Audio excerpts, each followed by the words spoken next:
Mais c'est ce que nous avons fait. Et ça a été très bien accueilli par tout le monde, y compris par les démocrates. Moi, je souhaite dire également que tout ce qui est dirigé par Kelly Loeffler, tous ces services vont transmettre tout le portefeuille portant sur les prêts étudiants, donc un portefeuille très large. Tout cela va être transmis, c'est peut-être des dizaines de milliers de dossiers. Et donc tout cela sort du ministère de l'Éducation tel que c'était structuré actuellement. Donc tout cela sera beaucoup mieux organisé que par le passé. Tout cela a été organisé de manière un peu chaotique. Robert Kennedy, avec son ministère de la Santé, va également prendre la main sur un certain nombre de dossiers liés au programme de nutrition. C'est peut-être complexe, mais voilà, donc tout cela passe au service de la santé. Et je pense que cela fonctionnera très bien et tout cela sera retiré également du ministère de l'Éducation.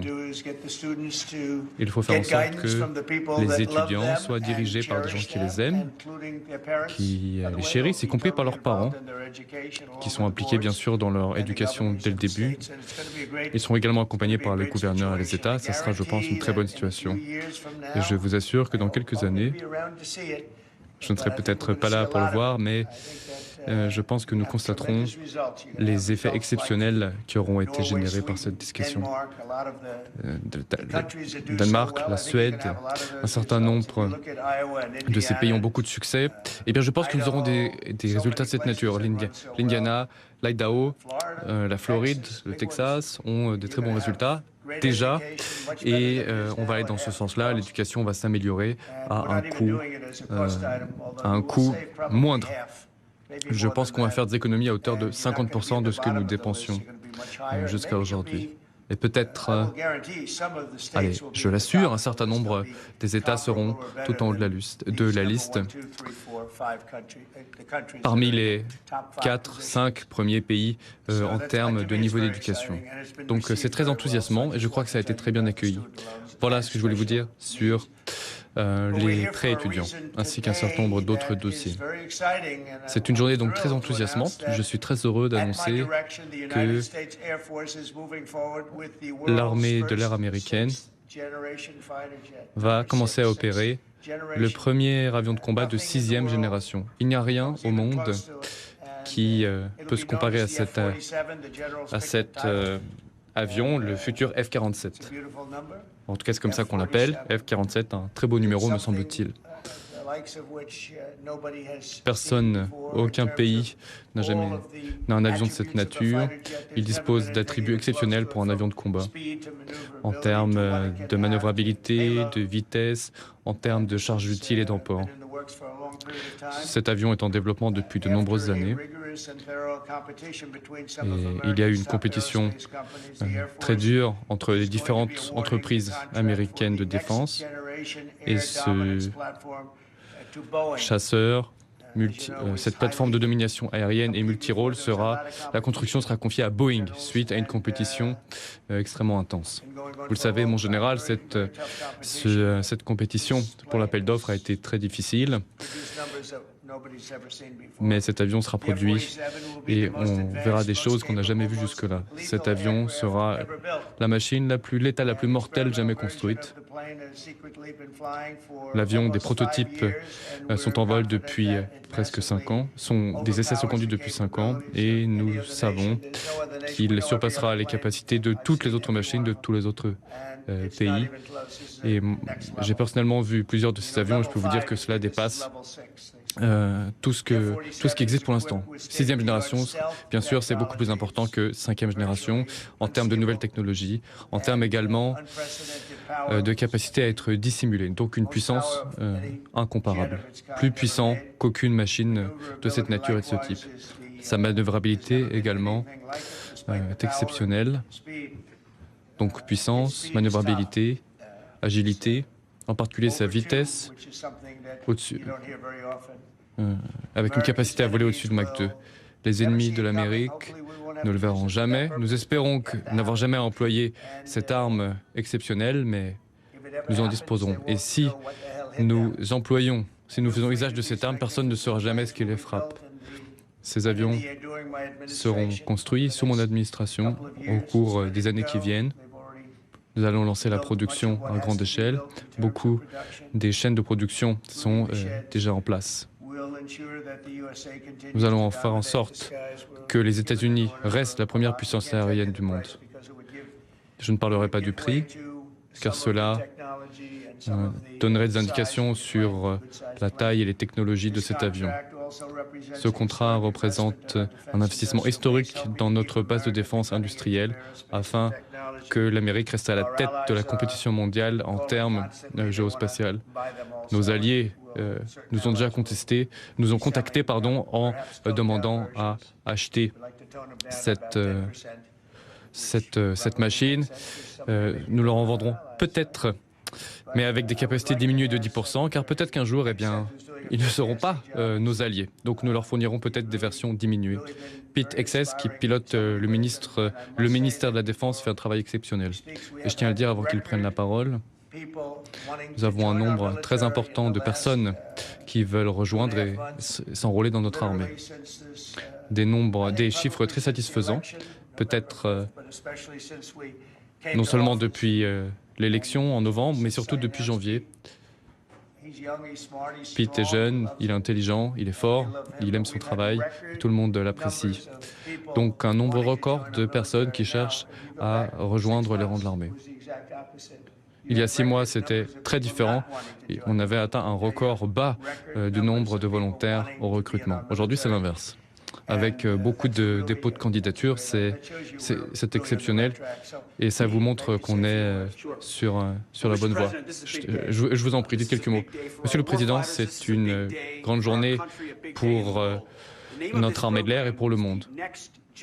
Ce programme s'appelle Programme de domination aérienne de nouvelle génération. Grâce à votre leadership, grâce à vos priorités, l'Amérique va avoir une génération d'avance et une génération de domination aérienne grâce à ce chasseur multirôle. Nous avons eu le F-15, le F-16, le F-18, le F-22, le F-35 et nous allons maintenant faire voler le F-47.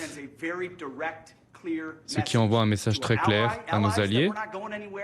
C'est-à-dire qu'on ne part pas, on ne va nulle part, on ne s'en va pas. Et également à nos ennemis, nous allons être en mesure de projeter notre puissance dans le monde entier pour une génération, pour toute la génération à venir, sans que personne puisse nous en empêcher. C'est un message à vos arrière-petits-enfants, à vos petits-enfants, à mes enfants et mes petits-enfants également. C'est un investissement historique dans la défense américaine, dans notre industrie de défense, dans notre industrie en général, car nous allons pouvoir ressusciter un certain état d'esprit, reconstruire notre armée, qui avait été en partie démantelée par l'administration précédente.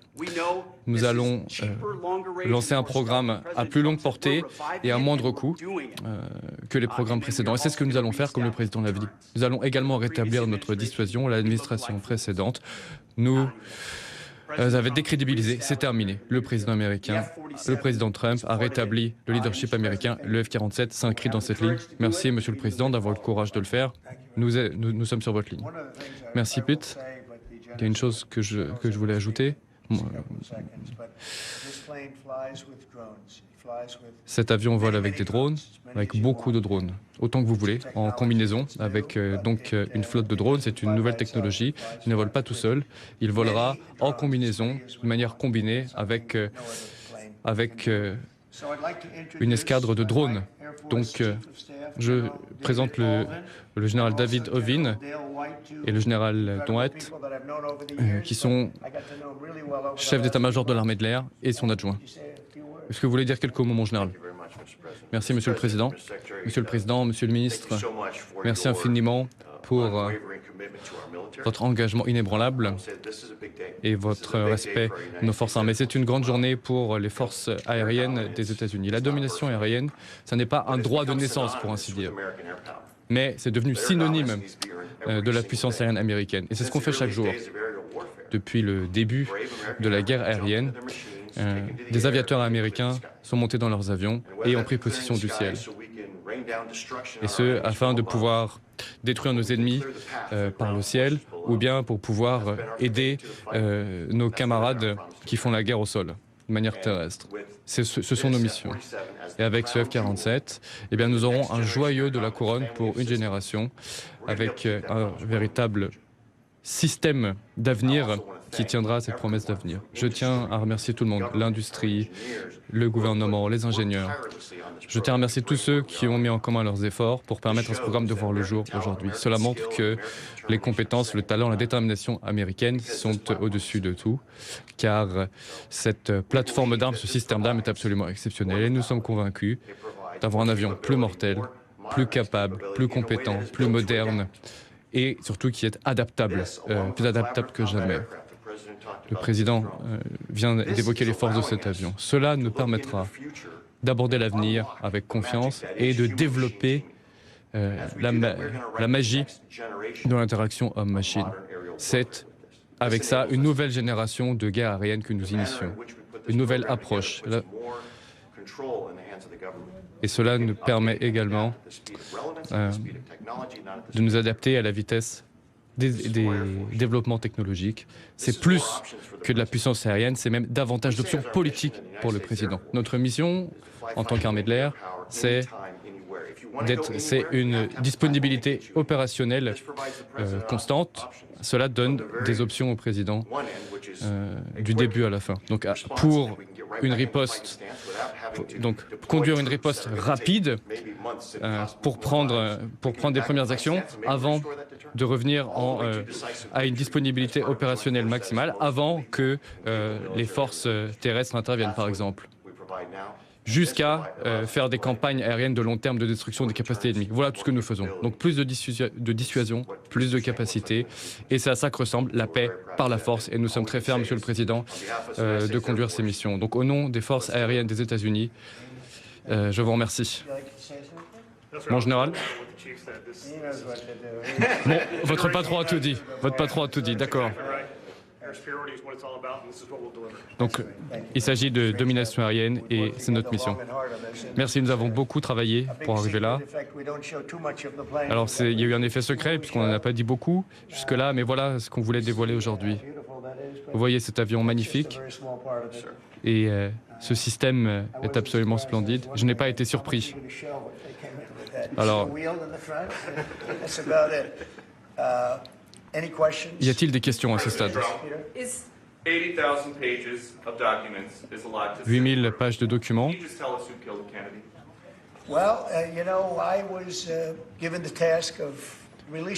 J'ai eu la mission de donner accès aux archives. Et moi, c'est ce que j'ai dit, oui, j'ai envie d'ouvrir les archives, même les numéros de sécurité sociale.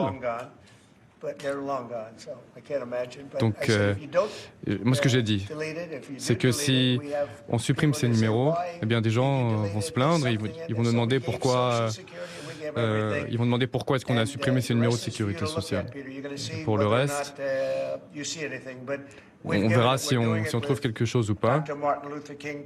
On va également ouvrir le dossier sur Martin Luther King.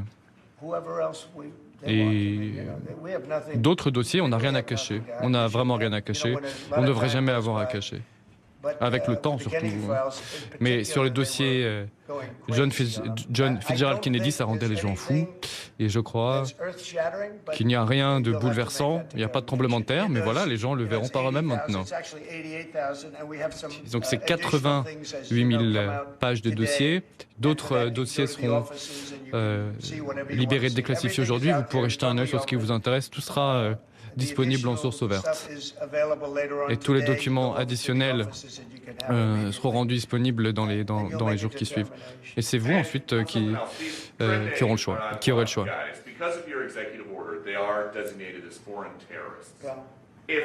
Vous avez désigné un certain nombre de décrets désignant des organisations comme étant des organisations terroristes. Quelle est la différence entre les terroristes, comme par exemple Al-Qaïda ou l'État islamique, ou d'autres mouvements. Eh bien, ce sont des gens dont la mission est de détruire la vie d'autres personnes. Ils sont moins internationaux. Ce sont des groupes de bandits qui viennent du Venezuela, donc ces cartels qui viennent de pays d'Amérique du Sud, qui sont très dangereux, mais ils avaient l'air moins dangereux. Ils ont l'air moins dangereux, je peux vous dire, lorsqu'on a choisi de s'occuper sérieusement d'eux. Le président du Salvador est un de mes amis, il a fait un travail exceptionnel sur le dossier sécuritaire. Et je ne peux pas comprendre pourquoi les démocrates veulent faire revenir ces membres de cartel. Les démocrates, c'est quoi? C'est des hommes qui participent à des compétitions féminines, c'est des frontières ouvertes, c'est le transgenrisme à tout crin. Et maintenant, leur politique, c'est de vouloir faire revenir les pires membres des cartels d'Amérique du Sud, de les faire revenir en Amérique du Nord. Cela étant, lorsqu'ils ont été expulsés, ils avaient l'air très fragiles. Hein. Ils avaient l'air beaucoup plus durs lorsqu'ils torturaient des gens, par exemple en leur coupant les doigts parce qu'ils avaient averti la police. Mais là, avec la tête rasée et pris en compte correctement par la police, ils étaient beaucoup moins impressionnants.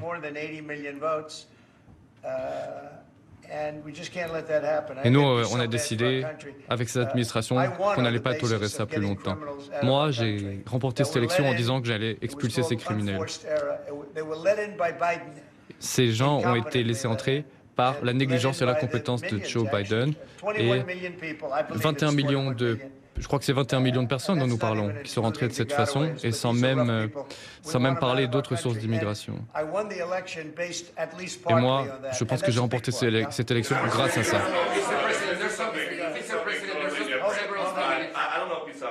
Tim Walz is now saying about Trump supporters, and forgive me, I'm just reading a quote from Tim Walz.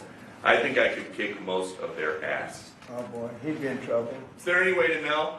Well, he's a loser. You know, I mean, the guy's a loser. Tim Walz a perdu. Tim Walz, le vice-président de Kamala Harris, en tout cas, c'est ce qu'il voulait. Je pense qu'elle était très mauvais. Vous l'avez entendu. Et Joe, vous l'avez entendu aussi. Non, ça n'était pas une bonne équipe. Mais je pense que je le mettrais vraiment tout en bas de la liste, de cette liste de losers. I hope so. I hope so. Mr. President, there are several families. Mr. President, there are families from some of the people. I'm with La Nación newspaper from Argentina. There are families from some of the people that were on those flights to El Salvador that claim that they're not criminals, they're not members of Tren de Aragua, of MS-13. What can you tell them, and what guarantees can you give them that everyone Donc sur les avions, des expulsions, êtes-vous certain que ce ne soit que des criminels? Oui, alors nous nous sommes assurés que des procédures avaient eu lieu et nous allons continuer à travailler avec le Salvador et nous allons tenter d'éviter les erreurs. Mais je peux vous dire que ces gens viennent de groupes dangereux, des assassins, des meurtriers, vraiment les pires casiers judiciaires que vous puissiez imaginer. Mais donc on va continuer cette politique, on va continuer ce processus en évitant les erreurs.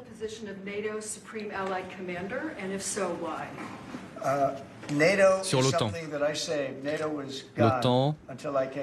L'OTAN était creux jusqu'à ce que je revienne. L'ancien secrétaire général de l'OTAN, le précédent donc, et le secrétaire général actuel ont été exceptionnels. Mais grâce à nous, les pays de l'OTAN réinvestissent dans leur défense. C'est nous à l'époque qui portions la majorité du fardeau. Donc non seulement ces pays-là nous escroquaient sur le commerce, mais en plus on payait leur défense.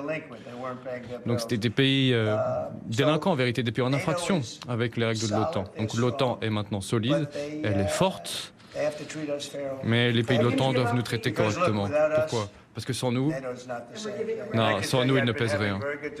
Voilà, j'ai eu des discussions, des bonnes discussions avec le président Zelensky, ainsi qu'avec le président Poutine. Et le président Poutine vous dira que sans les États-Unis, il ne serait pas inquiet, mais il l'est maintenant parce que les États-Unis sont impliqués dans cette organisation de défense. Et je vais vous dire quelque chose, je me suis bien entendu avec ces deux hommes et il faudra trouver un accord et je pense qu'on va y arriver pour deux raisons. Un, et c'est la raison la plus importante, il faut y arriver car des milliers de jeunes gens, des Russes, des Ukrainiens sont tués chaque semaine, des milliers d'entre eux. Et deuxième chose, les États-Unis ont payé 350 milliards de dollars pour investir dans la défense ukrainienne sous Biden. Si on avait eu un président compétent, et si j'avais été dans ce fauteuil à ce moment-là, cette guerre ne se serait pas produite. Et ça ne s'est pas produit lors de mon premier mandat.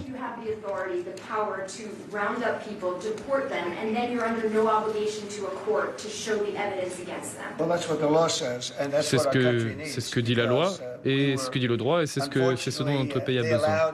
Malheureusement, il a été permis à des millions de personnes de rentrer dans notre pays sans aucune vérification. Si Biden avait eu l'autorité de faire quelque chose d'inimaginable, eh bien, il l'a fait. Il a permis à des millions de personnes de rentrer sans vérification ni aucun contrôle. Beaucoup de ces individus venaient de prison, c'était des criminels, c'était des membres de cartels, des trafiquants de drogue et des gens issus des hôpitaux psychiatriques, des gens dangereux, meurtriers. Nous savons que plus de 11 000 d'entre eux avaient déjà commis un meurtre avant de rentrer sur notre territoire, voilà, qui était dans la rue, près de vous. Et nous n'allons pas permettre que cela se poursuive.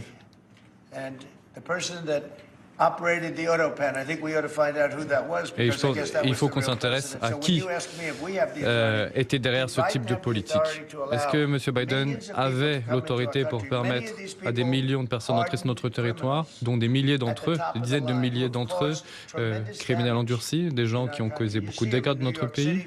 Vous les voyez à New York affrontant la police, même à main nue avec la police. Des criminels endurcis, durs, beaucoup sont sortis de prison. Et ils viennent du monde entier, pas seulement d'Amérique du Sud, ils viennent du Congo, ils viennent d'Asie, pas que d'Amérique du Sud donc, mais principalement d'Amérique du Sud. Des criminels donc durs, endurcis, et il faut qu'on les fasse sortir de notre pays. Il faut qu'ils s'en aillent et qu'un juge, tranquillement assis sur son fauteuil, qui n'a pas été élu, ne peut pas nous empêcher de mettre le peuple américain en sécurité. Et Marco Rubio a des décisions importantes à prendre. Et il fait un travail exceptionnel, il sera un secrétaire d'État de très bonne qualité, il a déjà rendu visite à plusieurs pays, il a l'autorité pour faire rentrer ces gens, ces criminels chez eux. Et un juge ne peut pas s'y opposer, qui est tranquillement assis dans son fauteuil, qui est, par le plus pur des hasards, un militant d'extrême gauche.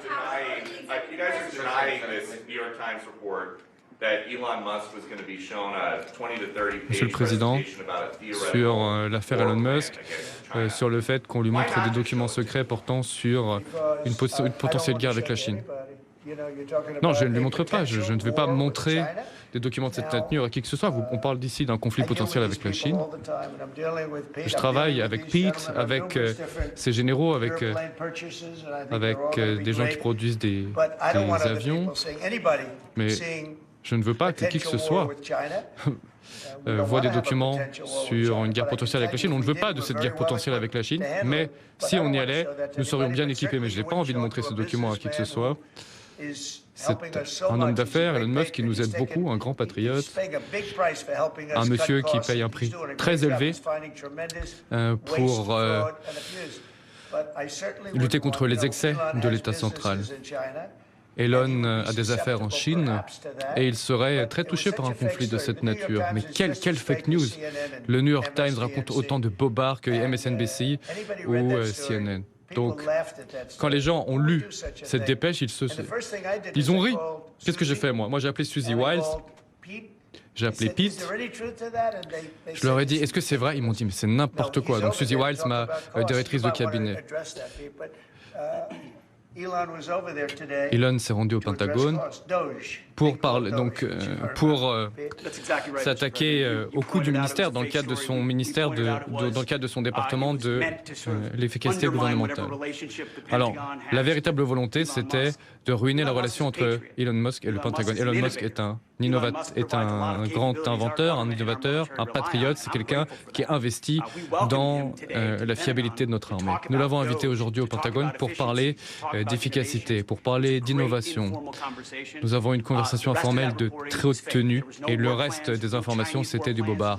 Pas d'avion secret chinois, pas de guerre potentielle, et ainsi de suite. J'ajoute quelque chose. S'il avait voulu, et si on avait voulu lui présenter, Elon aurait refusé, il n'aurait pas voulu être dans cette position. Mais New York Times, c'est un tel tissu un tel torchon. Vraiment, il ne faut pas mettre la main sur ce journal. J'ignore d'où ils ont leurs sources, mais enfin, ce sont des sources, ce sont des canulars. Ce journal est un échec. Ils sont les ennemis du peuple.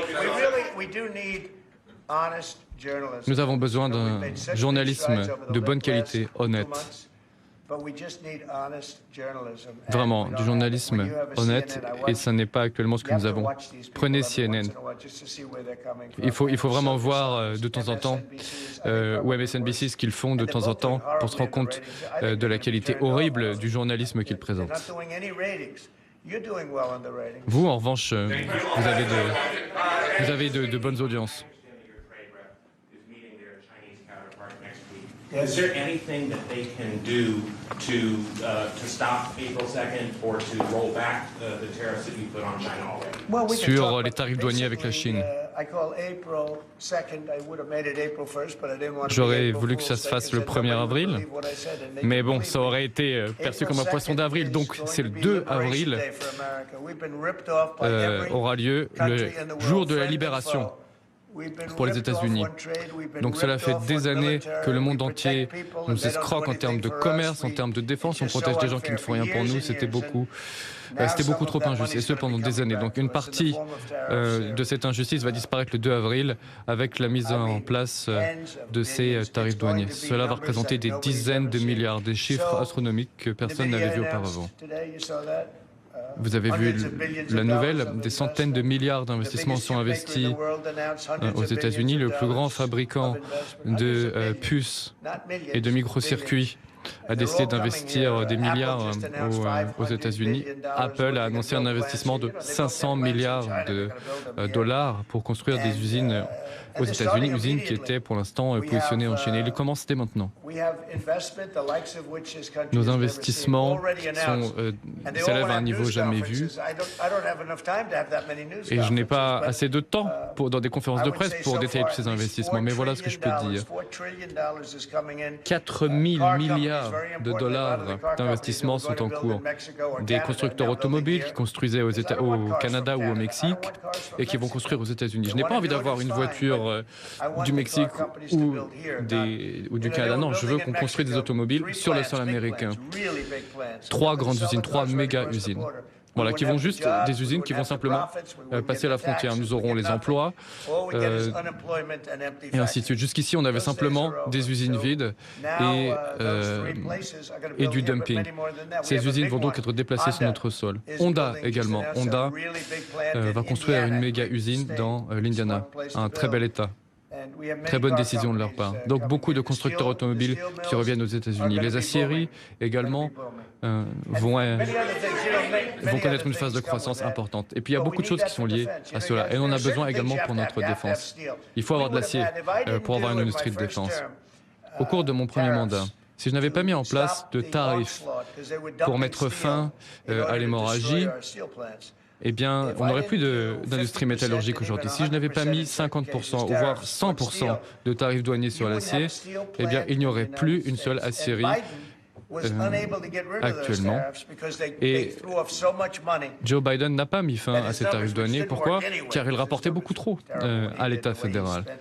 Malgré son usage catastrophique de l'argent public et malgré ce qu'il a permis qu'on fasse au secteur énergétique américain. Tiens, en parlant d'énergie, le secteur énergétique, vous le savez, Monsieur le Président, vous le savez, nos décisions sur l'énergie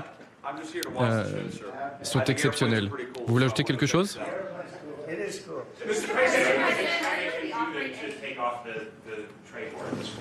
Sur la guerre Well, I'll be commerciale. speaking to President Xi. I have a great relationship J'ai une bonne with him. relation We're avec le gonna have président Xi. a very good relationship, but we have a $1 trillion deficit Nous because avons un of déficit Biden. de 1000 milliards de dollars avec la Chine à cause du président Biden. Peut-être même davantage. Peut-être même 1200 milliards, je ne sais pas. Ça n'est pas certain. J'ai expliqué ça au président Xi. Il permet également que les produits chimiques permettant la production du fentanyl soient exportés vers le Mexique, puis cette drogue est importée sur notre territoire, tue des Américains. Peut-être 300 000 personnes par an intoxiquées en surdose. Donc ils ont un excédent commercial énorme et nous allons tenter de le réduire. Vous a-t-on demandé des exemptions sur les tarifs douaniers?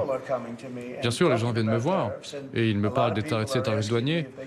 Et beaucoup de dirigeants me demandent une exemption. Mais si vous faites une exemption pour l'un d'entre eux, vous le faites pour... il faut le faire pour tout le monde.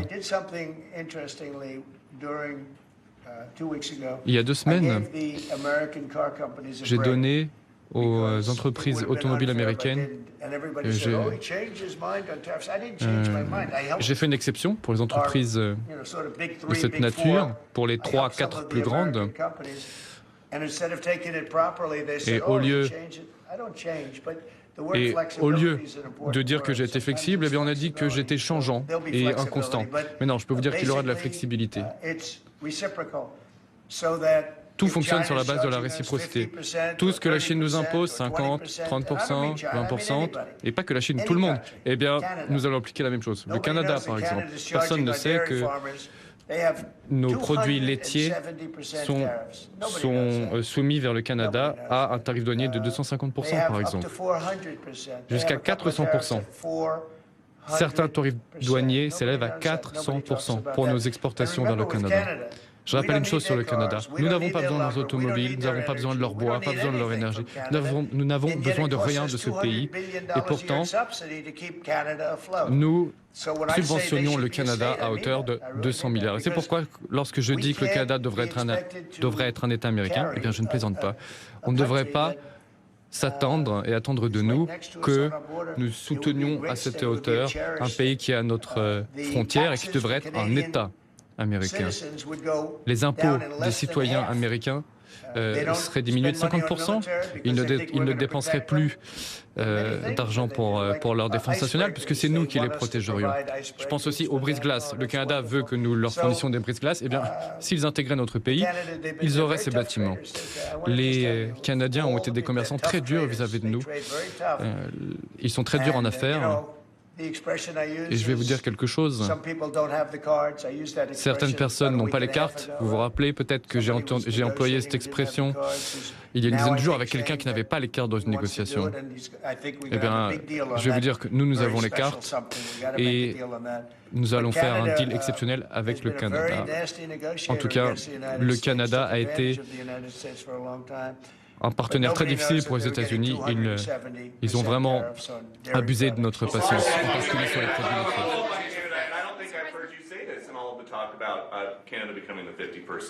Sur le Canada devenant le 51e État, si c'était le cas, il sera un État fortement démocrate, bien sûr. Il y a cette ligne artificielle qui ressemble à un trait fait à la règle sur la carte. Voilà, une ligne horizontale sur la carte entre les États-Unis et le Canada. Cette ligne artificielle, donc, a été tracée dans le sable et elle peut disparaître.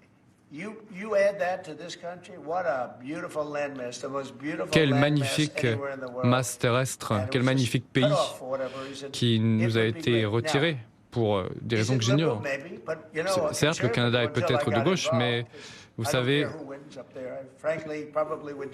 ils seront conservateurs si c'est moi le président de cet État. Avant que je m'implique et avant que je change les élections,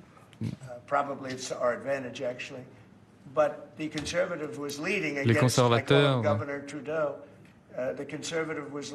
le conservateur était devant de 35 points face au gouverneur Trudeau. Le Canada est un endroit comme les autres. Si vous avez un bon candidat, eh bien c'est lui qui gagne. Sur les 2 astronautes coincés dans l'espace.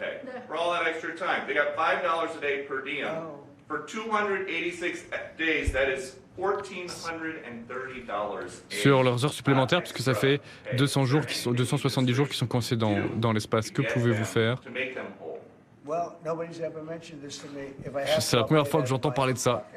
Voilà, s'il faut, je paierai leurs heures supplémentaires de ma poche, je vous l'assure. C'est une bonne idée, merci. C'est quoi, 144 000 $? C'est pas beaucoup, non? Pourquoi? Pour ce qu'ils ont traversé. Merci à Elon Musk, d'ailleurs, à ce stade de la conversation. Imaginez que nous ne l'ayons pas. Ils sont dans cette capsule. Imaginons ce qui se passe pendant 8-9 mois, les dégâts sur la santé. Et si nous n'avions pas Elon, il pourrait continuer à flotter là-haut pendant longtemps. Qui d'autre irait aller chercher sinon? Elon est confronté à beaucoup de difficultés, on s'attaque fortement à lui. Mais on va s'en prendre à eux, on va les poursuivre judiciairement. Et moi, en regardant vos programmes, en lisant les informations, je vois qu'ils peuvent même être condamnés jusqu'à 20 ans de prison et il n'y aura pas d'amnistie. Donc 20 ans de prison, voire expulsion vers le Salvador.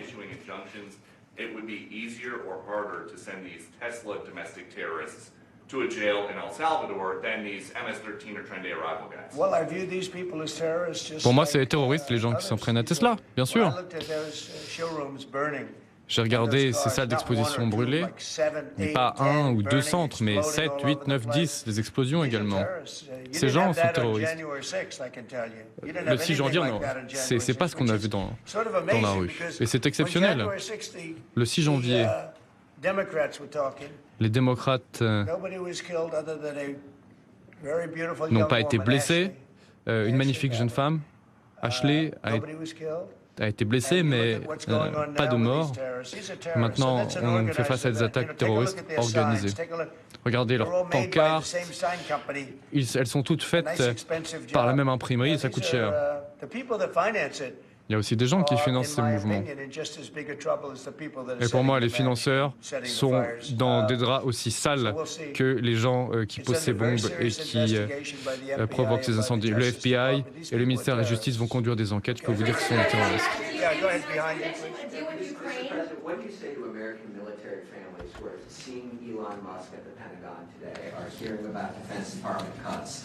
And their thoughts are immediately going to the safety of their loved ones who are currently deployed. Well, we're making our country strong. Nous sommes en train de rendre notre pays plus fort.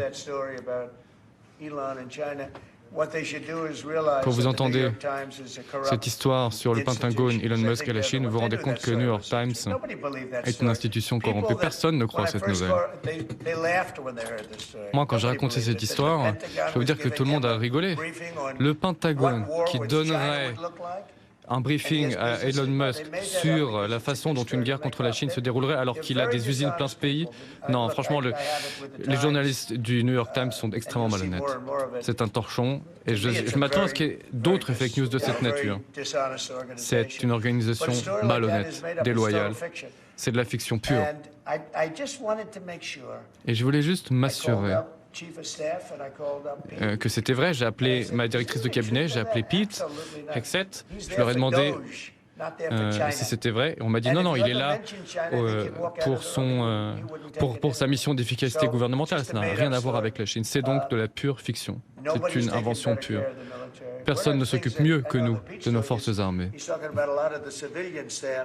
Il y a également des personnels civils au Pentagone et ceux qui seront licenciés vont retrouver d'autres emplois. Il y a beaucoup d'emplois dans ce pays, mais on n'a pas envie d'emplois inefficaces. On veut que ces emplois aient du sens. Ces emplois n'avaient aucun sens, des emplois que les gens ne remplissaient pas vraiment. Prenez par exemple le ministère de l'Éducation. des bâtiments partout. Ici à Washington, ministère de l'Éducation, ministère de l'Éducation. Mais à l'intérieur, des bureaux vides. Pourquoi? Parce qu'ils ont d'autres emplois, parce qu'ils plaient au golf, parce qu'ils jouent à ceci ou cela. Et il faut que nous trouvions des emplois de meilleure qualité aux fonctionnaires ou en dehors de la fonction publique pour fournir aux entreprises les employés dont elles ont besoin. Certaines entreprises n'ont pas envie de payer des tarifs douaniers. Comment vous faites? Eh bien, vous mettez vos usines sur le sol américain. Et c'est aussi simple que cela. Je le répète, 4 000 milliards de dollars. Personne, aucun pays n'a jamais eu des investissements à cette hauteur. Le meilleur fabricant de puces. Alors je ne suis pas forcément un grand supporter du CHIPS Act qui subventionne la filière, mais ici, on est sur un autre format. On fait venir une entreprise étrangère qui investit dans notre pays et qui construit des usines sur notre territoire. Encore une fois, à partir du 2 avril, cette grande journée de libération du contribuable américain. Encore une fois, sur un principe de réciprocité, avec des tarifs en miroir. Et ce sera très simple et très juste. L'Inde, par exemple, qui nous a fort maltraités, avec des tarifs douaniers à hauteur de 100-200%. L'Europe a annoncé qu'elle baisserait ses tarifs douaniers sur nos automobiles. Nous, c'est 2,5%. L'Europe a annoncé qu'elle diminuerait les tarifs douaniers annoncés jusqu'à notre chiffre de 2,5%, et c'est une très bonne chose. Donc ils s'alignent sur nous. Il y a également des tarifs dits non monétaires, c'est-à-dire qu'ils appliquent un certain nombre de règlements et de réglementations exagérées vis-à-vis des importations, de leurs importations américaines. Ça vaut pour les automobiles, mais également pour les produits agricoles. L'Union européenne est très dure. Tout ce qu'ils nous font, nous leur faisons en miroir. Russia continues to attack Ukraine. Are you planning to impose any sort of sanctions l'un contre l'autre. Et nous allons avoir bientôt un cessez-le-feu. Ça, je peux vous le dire. Et ça va être nettement mieux ensuite. Ce cessez-le-feu, ça permettra aux armes de se taire. Et malheureusement, il y a des soldats qui sont encerclés par d'autres en ce moment. Et je pense que dans très peu de temps, nous aurons un cessez-le-feu plein et entier. Les contrats, la division des terres, des territoires, nous en parlons en ce moment même.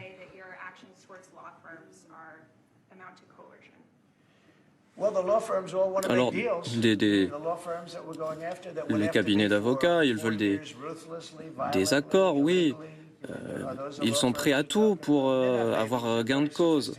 C'est un arsenal très sophistiqué qu'ils ont à leur disposition. Ce sont des mauvaises choses.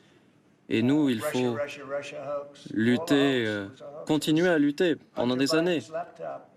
Je pense à la Russie, je pense à l'histoire Hunter Biden, son ordinateur portable. Mais tout cela, c'est un coup monté par les démocrates, par Hillary Clinton, par Biden aussi. Tout ce que je vois, tout ce que j'ai pu voir aussi depuis que je suis arrivé ici, c'est tellement triste ce qui est arrivé à notre pays, ce que ces personnes ont infligé à notre pays. Joe Biden, un radical de gauche, c'est terrible. Et pourtant, il est une marionnette. Quel dommage, quelle tristesse de voir ce que les démocrates de gauche, les radicaux ont fait à notre pays. Ils ont permis à des millions, des dizaines de millions de criminels d'entrer dans notre pays. C'est inexcusable. Et ce n'est même pas tout. Bref, merci. Merci à tous.